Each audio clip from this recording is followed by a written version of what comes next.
사랑하는 성도 여러분, 우리가 기도할 때 보통 이렇게 기도하면 떠오르는 이미지가 있죠. 기도 그러면 뭔가 열심히 해야 되고 또 뜨겁게 해야 되고 간절하게 불같이 해야 되는 그런 이미지가 우리 안에 있습니다. 여러분, 그렇게 기도하는 거 굉장히 중요합니다. 부르짖는 기도, 뜨겁게 하는 기도. 그래서 저도 기도할 때는 언제나 좀 이렇게 더 의지적으로 뜨겁게 기도하려고 그렇게 애를 씁니다. 그래서 우리가 같이 이렇게 우리 합동해서 기도할 때도요, 합심해서 기도할 때도 주여라고 또 부르짖기도 하고 주여 삼창을 또 외치기도 하죠. 여러분, 왜 그렇게 할까요? 하나님이 못 들으시니까, 그래서 우리가 하나님 나 좀 보라고 그래서 부르짖는 것이 아니라 내가 내 입을 열기 위해서 그런 겁니다. 내가 의지적으로 하나님 앞에 내 안에 맴도는 기도가 아니라 더 뜨겁게 기도하기 위해서는 때로는 내가 그렇게 주님의 이름을 부르면서 나가는 게 필요하고요. 또 그때 우리는 기도의 힘을 얻게 됩니다.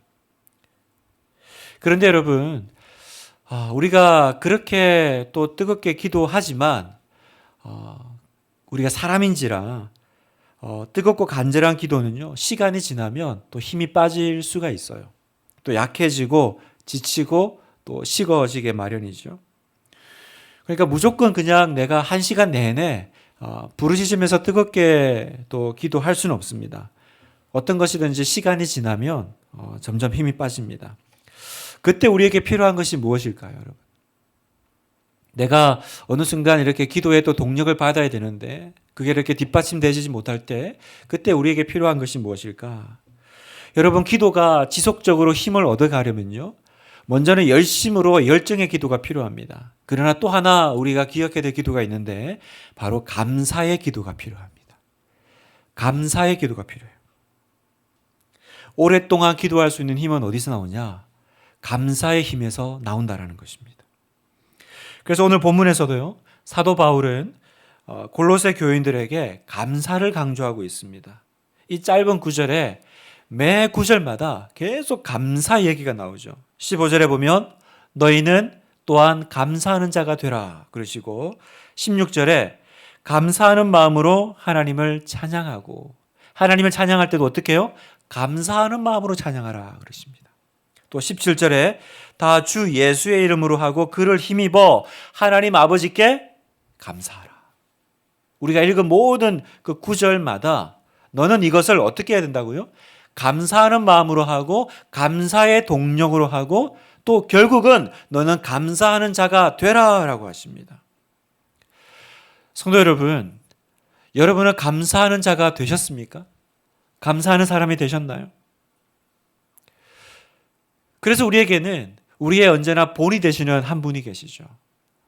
내 삶에, 내 기도에, 내 인생에 살아가는 그 모든 그 걸음마다 나의 모범이 되시는 바로 우리 주 예수 그리스도가 계신데, 우리 주님은 감사하는 분이셨어요. 우리 주님은 언제나 감사하셨는데 우리 주님의 감사의 특징은 뭐냐? 감사할 수 없는 상황에서 언제나 감사하셨다는 거예요. 우리가 예수님에 대해서 묵상을 하면서 의외로 예수님의 이렇게 감사하는 모습들을 많이 놓칩니다. 또 그 예수님의 특징이 정말 주님은 참 어렵고 힘든 상황 가운데서도 먼저 감사로 그것들을 통과하셨구나라는 것을 우리는 계속 잊어버립니다. 자, 몇 가지를 한번 볼까요? 마가복음 6장에 보면 여러분이 잘 아시는 5천 명을 먹이는 그 기적의 역사가 나오죠. 그때 예수님은 보리떡 5개와 물고기 2마리를 가지고 그 기적을 행하셨는데, 먼저 그 기적을 행하시기 전에 주님이 하신 일이 뭐예요? 감사 기도를 하셨죠. 볼까요? 요한복음 6장 11절을 보겠습니다. 같이 한번 읽어보겠습니다. 시작. 예수께서 떡을 가져 축사하신 후에 앉아있는 자들에게 나누어 주시고 물고기도 그렇게 그들의 원대로 주시니라. 예수께서 떡을 가져 축사하셨다. 축사하셨다라는 뭐예요? 하나님 앞에서 감사하신 거죠. 가지고 있는 건 지금 너무나도 초라한 양입니다. 누가 먹을 만한 이 소년이 가져온 도시락이니까 어른 한 명도 제대로 사실은 배부르게 먹을 수 없는 양입니다. 그러나 주님은 이걸 가지고 너무 작다. 이것 가지고 어떻게 하란 말이냐? 그러지 않으셨어요. 주님은 축사하시고 감사하셨습니다. 또 요한복음 11장을 보면 죽은 나사로를 살리시는 장면이 나오는데 나사로가 죽은 지 나흘이 되죠. 그리고 이미 썩어서 냄새가 나기 시작합니다. 그 나사로의 그 죽음의 그 문 앞에서, 무덤 앞에서 예수님은 하나님께 감사 기도를 드리십니다. 요한복음 11장 41절에 보니까 돌을 옮겨 놓으니 예수께서 눈을 들어 우러러 보시고 이르시되 아버지여 내 말을 들으신 것을 감사하나이다. 아직 아무것도 이루어진 것이 없습니다. 그죠? 여전히 나사로는 죽어 있고 썩은 냄새가 진동을 하고요. 유대인들은 둘러서서 지금 뭐 하고 있는 거지? 웅성거리고 있는 상황입니다. 그러나 예수님은 그 일이 진행되기 전에 하나님 내 말을 듣고 살려주셔서 감사합니다. 그건 살아나서 하셨던 기도가 아니라 그 앞서서 먼저 감사하셨다라는 겁니다. 마태복음 11장에 보면 예수님께서 두루 다니시면서 많은 기적과 이적을 행하시는데요. 그 중에 그 고라신과 벳세다라는 고을이 있었습니다. 마을이 있었습니다. 그런데 이 사람들이 그 예수님의 수많은 기적과 이적을 봤지만 주님을 믿지 않아요. 너무 답답한 거죠. 눈앞에서 예수님께서 그 수많은 기적들을 행하셨는데 주님께서 안타까워하십니다. 만약에 이걸 내가 다른 데서 했으면 이미 그 사람들은 정말 제 앞에 제 죄를 뒤집어 쓰고 회개했을 거야. 그런데 주님은 또 여기서도 어떻게 하십니까? 결국은 하나님께 감사 기도를 하십니다. 그렇게 답답해 하셨음에도. 마태복음 11장 25절에 그때 예수께서 대답하여 이르시되 천지의 주제신 아버지여 이것을 지혜롭고 슬기 있는 자에게는 숨기시고 어린아이들에게 나타내심을 감사하나이다.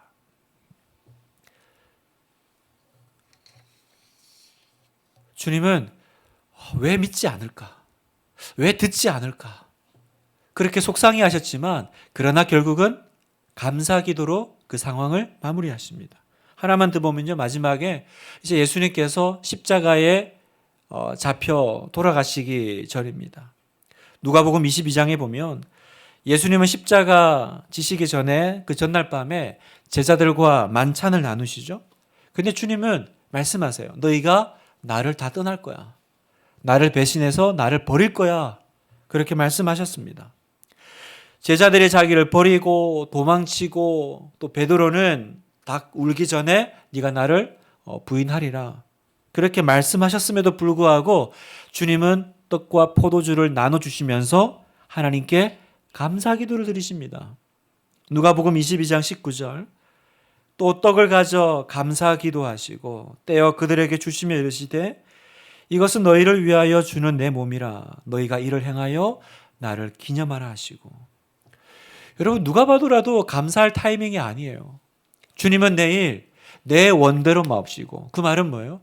주님도 이 시간이 쉽지 않으신 거죠. 그리고 내가 3년을 동거동락했던 제자들이 나를 떠날 걸 알고 계십니다. 그 중에 한 제자 가룟 유다는 예수님을 팔아 넘겼죠. 무슨 떡을 나눠주며 무슨 만찬을 진행하고 싶으시겠어요. 그런데 주님은 여전히 사랑하시고 또 감사 기도를 드리시고 그 최후의 만찬을 진행하십니다.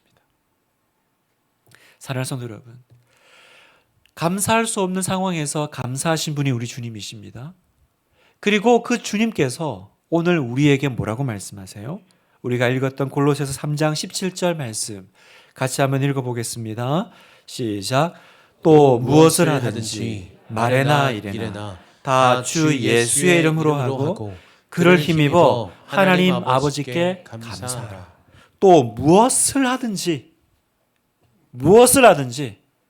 너는 그를 힘입어 예수님의 이름으로 예수님이 그렇게 하셨으니까 너도 감사하는 자가 되라. 감사하라. 오늘 주님께서 우리에게 감사하라고 말씀하십니다. 모든 것에 감사하신 주님이 너도 감사하는 자가 되라 라고 하십니다. 그럼 우리는 어떻게 해야 되죠? 사랑하는 성도 여러분, 우리 어떻게 해야 됩니까? 주님이 감사하라고 하시면 우리는 아멘으로 화답해야 되는 거죠. 그렇게 되시기를 주님의 이름으로 축원합니다.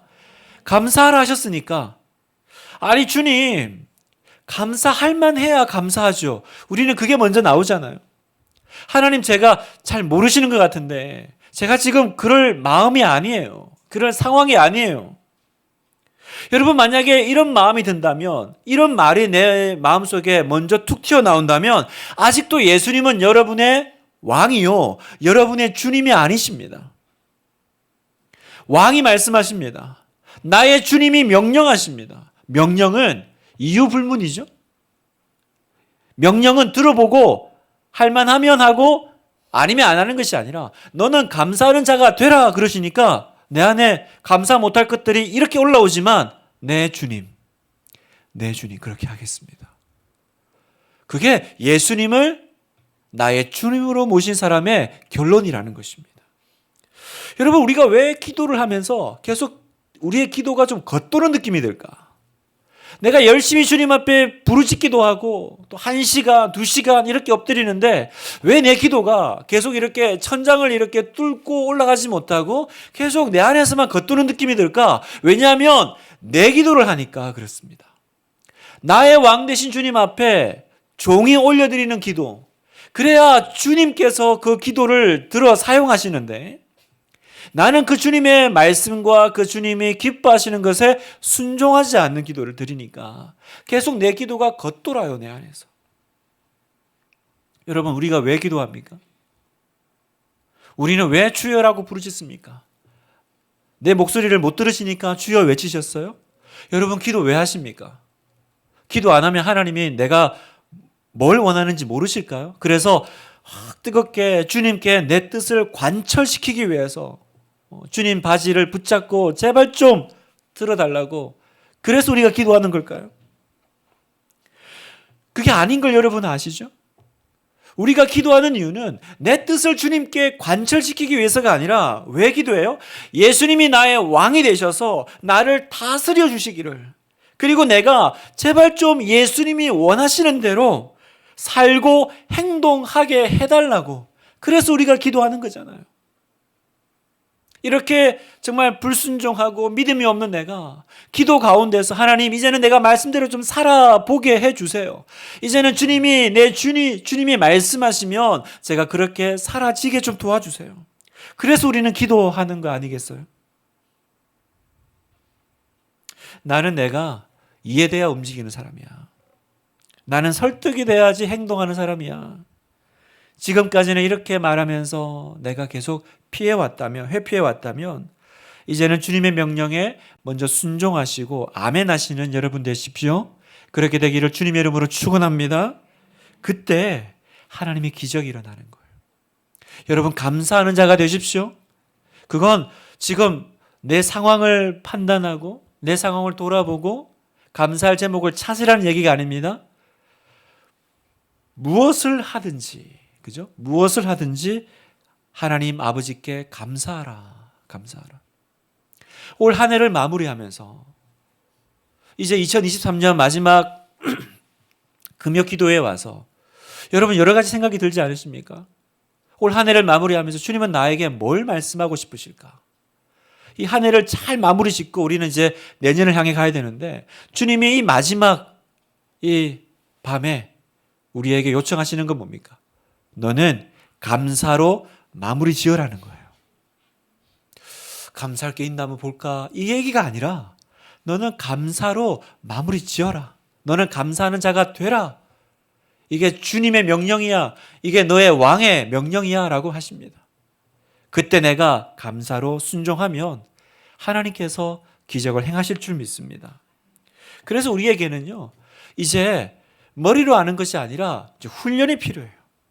여러분, 감사 얘기 한두 번 들어보셨어요? 감사해야 되는 거 모르는 사람이 누가 있습니까? 이제 우리에게 필요한 건 뭡니까? 감사해야죠. 그걸 내가 머리로 아는 것이 아니라 실전 훈련이 필요한 거죠. 이제는 내가 실제가 되게 하는 일들이 필요합니다. 그래서 어떻게 하면 감사의 실전 훈련이 일어나는 것일까? 첫 번째요, 감사가 나의 영적 성숙의 바로미터임을 기억하십시오. 감사가 바로 나의 영적 성숙을 보여주는 바로미터입니다. 여러분, 영혼이 메마르고 완악해지면 가장 먼저 드러나는 증거가 있는데 삶에서 감사가 사라지기 시작한다는 거죠. 여러분, 아이들 봐보세요. 우리 아이들 어릴 때 키울 때 보면 아이들은 특징이 있죠. 무턱대고 와서 요청합니다. 밥 줘, 사줘, 줘, 그러죠? 그래서 달라고 그래요. 이렇게 요구하죠. 그러면 부모님들은 어떻게 합니까? 뭐 좀 그렇게 무례하게 얘기해도 어리니까, 그죠? 어리니까 별로 상처 안 받아요. 그냥 이렇게 다 수용하고 용납하고 또 원하는 거 해줍니다.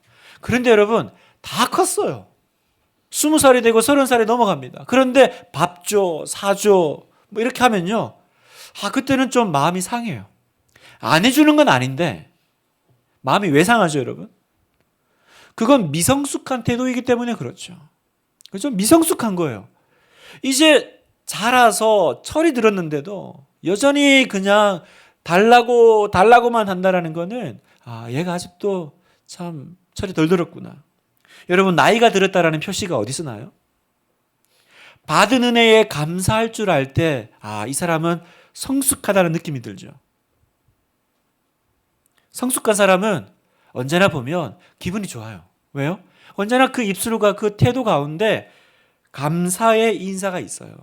감사의 마음이 있어요. 설령 내가 저 상대방에게 뭐가 원하는 게 있어도요, 무턱대고 해달라고 하지 않아요. 어떻게 합니까? 먼저 그 감사에 대한, 그 은혜에 대한 감사를 표현하죠. 그동안 베풀어 주신 것만 해도 너무 감사한데, 제가 한 번만 더 도움을 좀 받을 수 있을까요? 보통 우리 이렇게 하지 않나요? 그때 우리가 참 이 사람이 성숙한 사람이구나, 그렇게 느낍니다.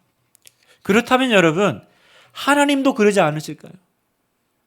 하나님도 마찬가지 아니실까? 하나님 돈 주세요. 하나님 밥 주세요. 하나님 이거 해결해 주세요. 이렇게 기도해도요, 하나님 다 들어주세요. 하나님 외면하지 않으십니다. 그런데 좀 성숙하기를 원하세요. 여러분, 이제 신앙생활의 연륜이 깊어지고 성숙해졌는데, 그러나 맨날 그냥 와서 이렇게 그냥 주세요, 주세요만 무턱대고 기도한다면, 여러분, 이건 미성숙한 겁니다. 성숙한 사람은 언제나 그 삶 가운데 뭐가 있다고요? 감사가 있어요. 감사의 표현이 있어요. 뭘 주면 그 작은 거 하나에도 그거에 대한 감사의 마음이 드러나는 것이 바로 어른됨이요, 성숙함인데, 그건 영적인 부분에서 똑같다라는 거예요. 하나님이 여러분을 보세요. 넌 아직도 철이 덜 들었구나. 여러분, 철이 덜 들어 있으면요, 부모님이 줄 수 있는 게 제한돼 있어요. 그렇지 않나요? 여러분, 우리 아이가 어리면, 철이 덜 들어 있으면 아무리 좋은 거라도요, 못 맡겨요. 왜? 위험하니까. 성숙하고 어른스러워져야 자동차 키도 줄 수 있고, 그죠? 뭐 이렇게 원하는 것들도 이렇게 해줄 수가 있죠. 주님이 보고 계십니다. 그런데 그 성숙의 바로미터가 뭐라고요? 너는 감사하는 자가 되었느냐라는 거예요. 너는 주님 앞에서 언제나 그 감사의 표현이 있느냐라는 겁니다. 어느 자산가가요, 이제 항상 이렇게 흘려 보내는 이제 그런 사역들을 이제 섬기는 사역들을 이제 하는 거죠. 그러니까 이제 그분에게 참 많은 기관들이나 사람들이 도와달라고 요청을 한대요. 그런데 연말이 되면 어떤 기관들이나 어떤 사람들은 자르고, 어떤 기관들은 또 그 다음에도 이렇게 섬겨주는 걸 연장을 한다는 거예요. 그래서 물었대요. 어떤 기준으로 그럽니까? 왜 어떤 기준은, 어떤 기관은 가차 없이 이렇게 후원을 끊고, 어떤 기관은 이렇게 또 그 다음에도 이렇게 연장을 하는 겁니까? 보니까 어렵기는 여기가 더 어려운 것 같기도 한데, 그때 그 자산가가, 그 복지가 그렇게 얘기했대요. 연말에 나한테 감사 인사, 감사 편지를 쓰는 기관은 연장하고, 그걸 당연하게 여기는 기관들은 끊는다라는 거예요. 그게 그분의 기준이라고 말씀을 하더라고요. 여러분, 저는 그 이야기를 들으면서, 만약에 하나님도 어떤 기준이 있다면 그렇게 하시지 않을까? 여러분, 올해 이 금요일 밤에 왜 하나님이 지금 우리에게 이 마지막 한 해를 마무리하면서 감사하라고 하실까? 내년에 후원이 끊길 수 있는 거예요. 여러분. 오늘 진짜 우리 감사해야 됩니다. 하나님, 편지가 있다면 정말 받은 복을 세워보아라 그랬잖아요. 오늘 밤에 우리가 주님 감사합니다.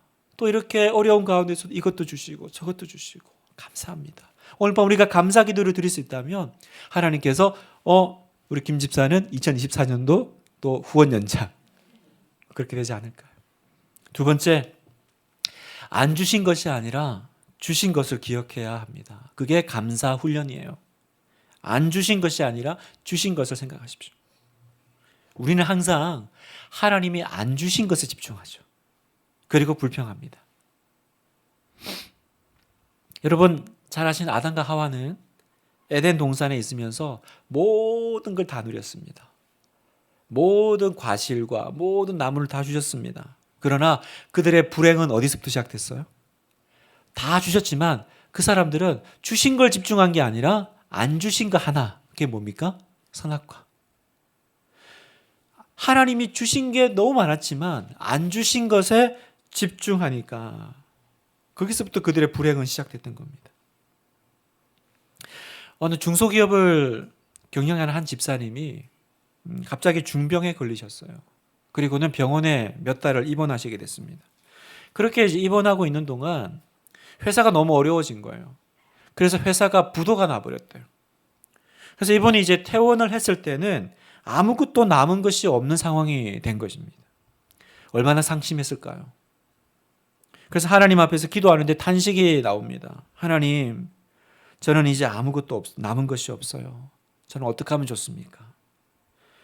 그런데 어느 날 또 그렇게 이제 새벽에 나가서 이제 기도를 하는데 새벽 기도를 하고 나오는데 양쪽 다리를 다 잃은 한 사람을 만나게 돼요. 그런데 이제 그분을 보다가 문득 그런 생각이 듭니다.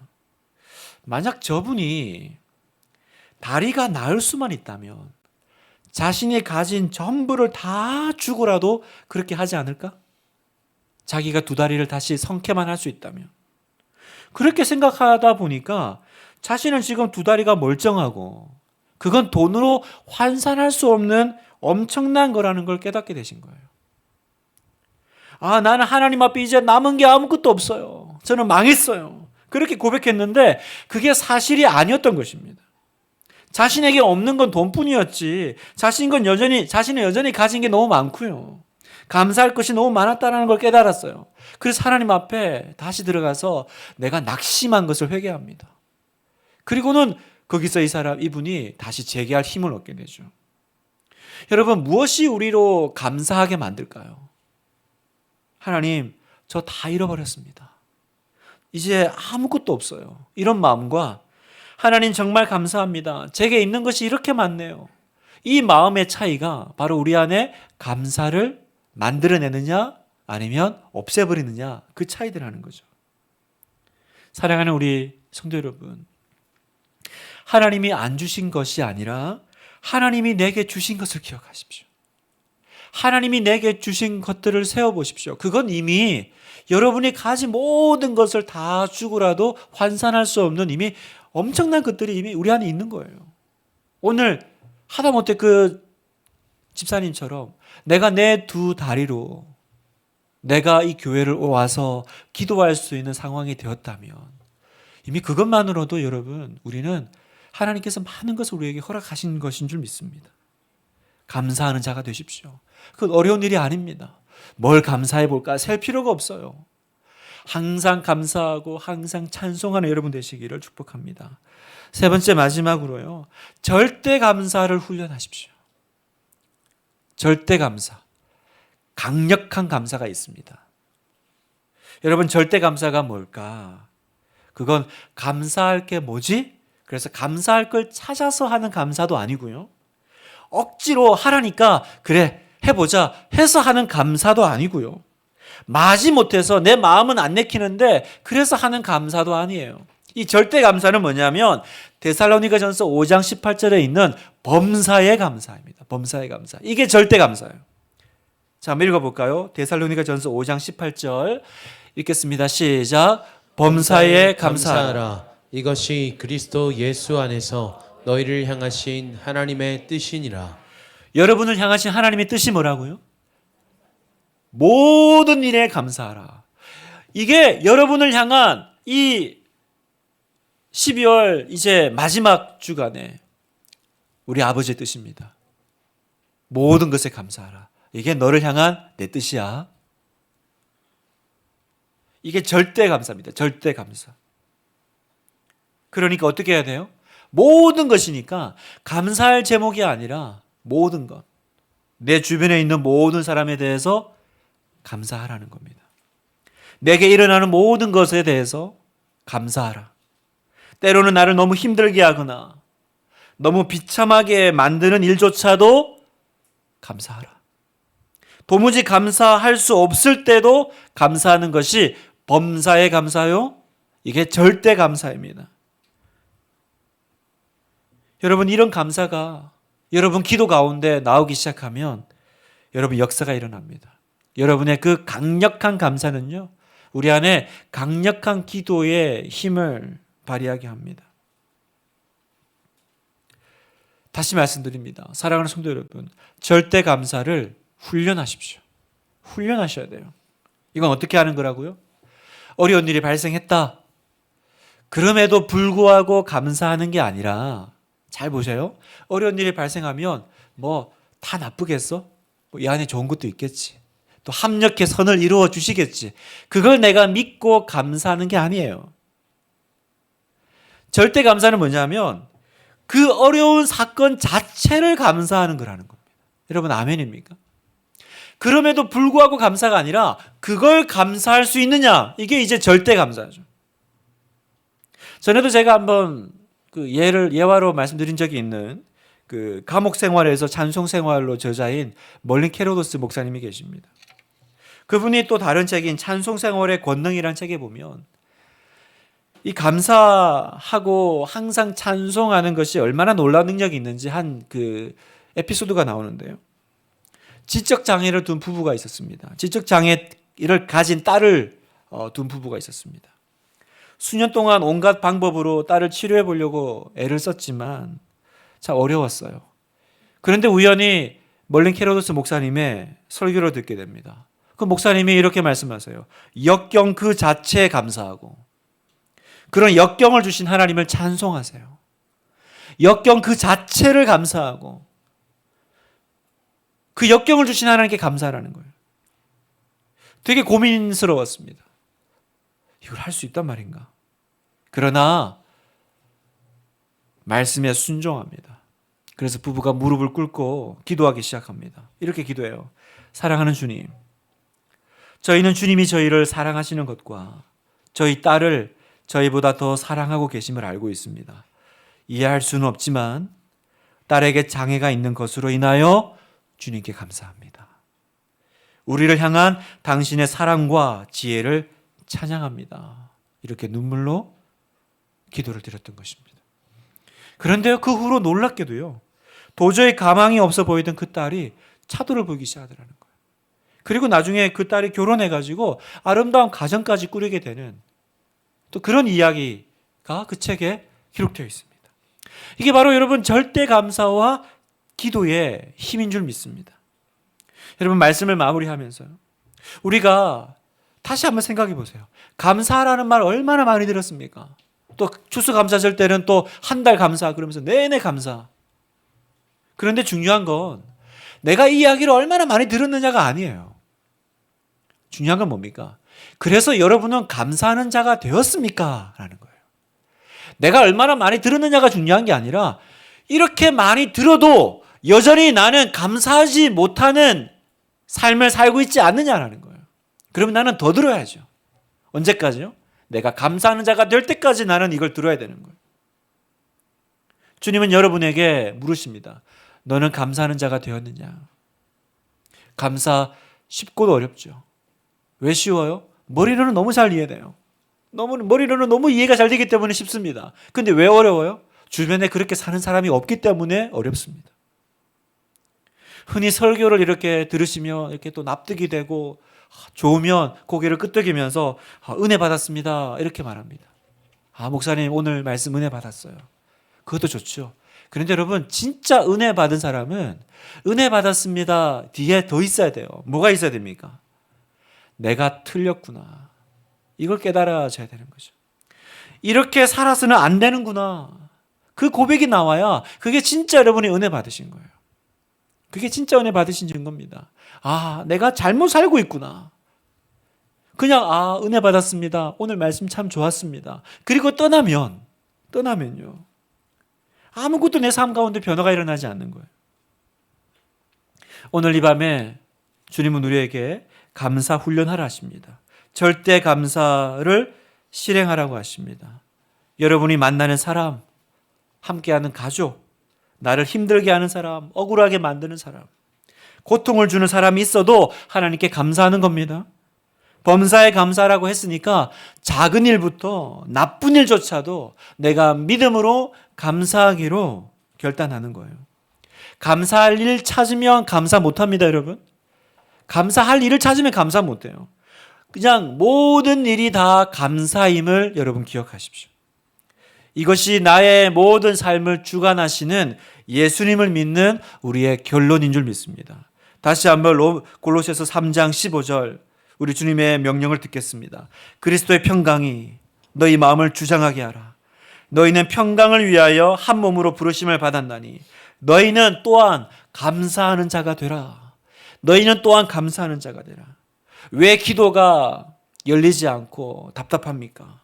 왜 기도가 기쁘지 않고 기도가 이렇게 깊은 기도로 들어가지 못하고 있습니까? 감사가 뒷받침되지 않아서 그래요. 감사가 뒷받침되지 않아서 그래요. 이제 오늘 밤 우리가 기도할 때 막 울부짖으면서 기도하고 부르짖으면서 기도하겠지만 여러분, 우리는 어떤 마음으로 기도해야 돼요? 감사함으로. 빌립보서 4장 6절을 마지막으로 읽고 우리 같이 찬송하기를 원하는데요. 함께 읽겠습니다. 시작. 아무것도 염려하지 말고 다만 모든 일에 기도와 간구로 너희 구할 것을 감사함으로 하나님께 아뢰라. 어떻게 기도하라고요? 너희 구할 것을 감사함으로 아뢰라. 감사함으로 아뢰라. 이게 기도의 자세입니다, 여러분.